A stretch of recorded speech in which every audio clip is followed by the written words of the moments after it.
Hi, I'm James Shillinglaw. I'm here with Laurent Magnin, who is CEO of XL Airways and La Compagnie, and we're here to talk about low-cost airlines to Europe and the state of both his airlines and the state of the market today, and this is Insider Travel Report.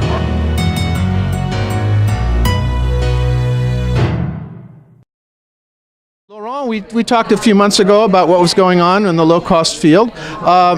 Give us an update on XL Airways right now, your fleet and where it goes. I mean, the fleet is a fleet of 330, 200 and 300, and the fleet of La Compagnie is Boeing 757 between Paris and New York. And the big deal is, we came here like a low-cost airline 10 years ago, and now we carried in less than 10 years 1 million people between Paris and New York. And you know that everybody now is okay that low cost is a part of the future, especially on the long haul business. I mean, the cake continue to grow. Price is now very low, more and more all around the world. The low cost is on the way. Well, you said, I think you mentioned earlier that now the standard rate for low cost transatlantic is about 600 euros, right? I mean, it will be the planet who will be at 600 euros, not only New York.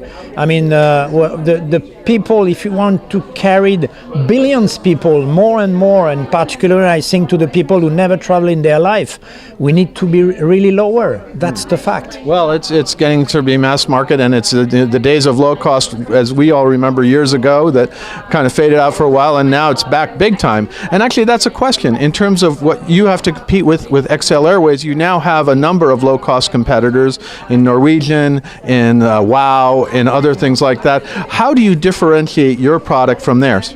The product is more simple on XL Airways, to be clear, but it's a real question tactically for everybody, because some airlines put now a real naked price with nothing, and finally you discover your real price when you finish to buy. I mean, you discover a price of $9.9 to go to New York, but you discover what finally? That it's a one-way.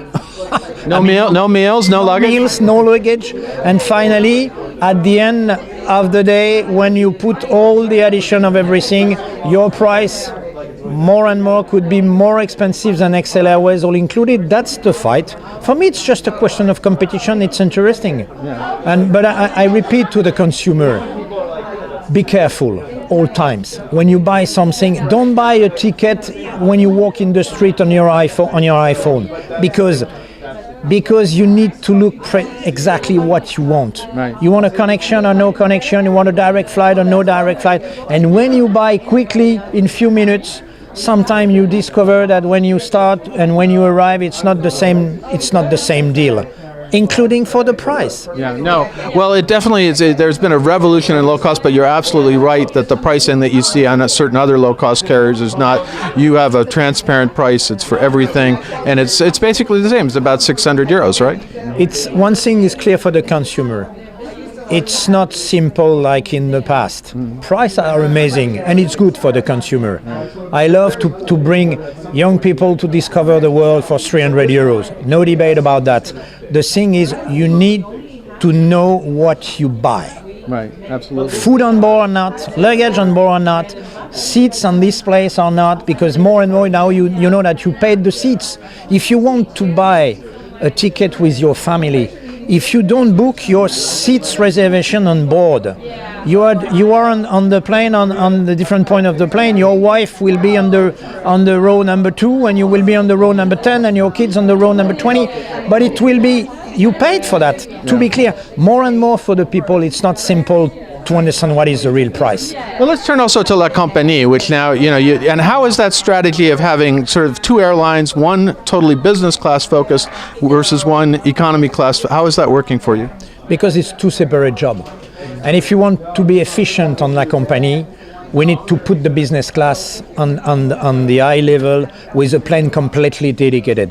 For me, La Compagnie, with an incredible feeling, it's the airline of the 50s. But with this amazing feeling. When you are in this plane, with the crews, with this little plane, all in business, you are outside of the world. You are because the business class now in a big 777 or the 380. Good seats, good people, no problem about the production, but it's big. It's the bigger things. And when you arrive in the airport, to start with a big plane. You are in the middle of all these people. When you start with La Compagnie, you're with your little plane, a sort of private plane. It's an amazing feeling for me. Well, and the price, that's the fact. The price is 40% or 50% less than the majority of our consumer. La Compagnie is 20% of the seat production on Paris, New York on business class. Yeah, you said that earlier. I was very surprised to hear you. And it's at a rate about 1,500 round trip sometimes, dollars sometimes, right? 321 brand new Neo will be delivered in less than now 12 months to perform on this flight to replace the 757. Okay. It will be an enormous success. Yeah. I believe on that. Yeah, no, and I've flown La Compagnie a few times, and I think it's an amazing product. Now, I guess just to finish up, what's the status of the market now in low cost? What's your biggest challenges that you face against the legacy carriers, and where is the market today? Back in Asia, probably. Back in Asia, because everybody laugh when I say that, but I remember that when I came here 10 years ago with the low-cost business, everybody laugh. Right. They stopped to laugh now. It's low-cost they are really concerned in the legacy about the low-cost business, like they was really concerned by the medium haul. You remember that 30 years ago. Oh, yeah. On my point of view, the Gulf airline will be fight by the low cost. Right. That's my point of view, because people more and more they want direct flights. No transit, a part of our consumer. And if you want to where is the best offer on Asia today, starting from Europe to Asia? The Gulf. Right. Everybody know that. But you have to go through Dubai or Qatar, yeah. But you change planes. I mean, and some for all these people who don't travel every 3 months, but they discover a new trip, and sometime for them they take a plane every 3 or 4 years. To change plane in the biggest airport is a stress. Mm-hmm. The direct flight is an answer. If the plane is good and the price is good. And with a good brand new plane and the price of 600 euros, you can fight against the Gulf and the economy class. Well, Laurent, it's great to see you again. Thank you for your updates, and good luck with La Compagnie and XL this summer and in the future. Thanks a lot. Thank you very much. I'm James Shillinglaw, and this is Insider Travel Report.